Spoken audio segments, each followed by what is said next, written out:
Salutare toată lumea și bine găsit la acest episod. Înainte de toate v-aș ruga să luați un like, să vă abonați și să dați un share.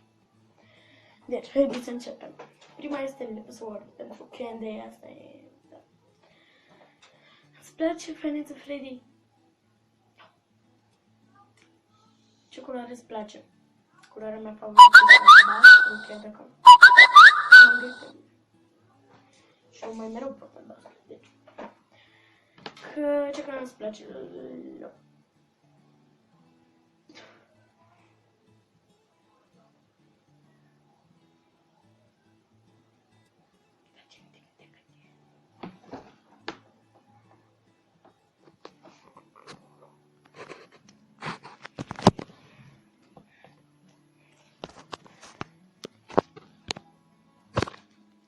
Iar după, scuzați-mă că țin telefonul, dar trebuia să-l țin în mână. Nu știu, am problemă. Asta nu e o întrebare, aici îmi zice super. Ok, super. Ei dă un like dacă e super. 5. Ești mare. Câți ani ai? Eu am 11 ani. 10-11, așa și vreme. Următoarea este Ana 4. Ana 4 mă întreabă. Te dai mare? Când m-am dat mare vreodată într-un clip? Bine, în realitate nu, că nu mă dau. În fine.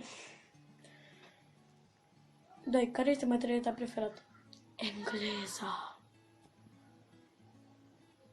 Da, iubesc engleza. Cine e cel mai bun prieten al tău? Asta e a treia întrebare. Este un băiat. Nu o să-i zic numele. Nu cred că... Dar pe YouTube îl cheamă Minecraft Băiatul sau Pospălțist. Ai făcut Brawl?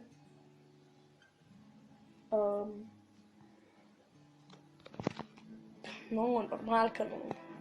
De ce l-aș face? Așa, următoarea întrebare. Adică ultima.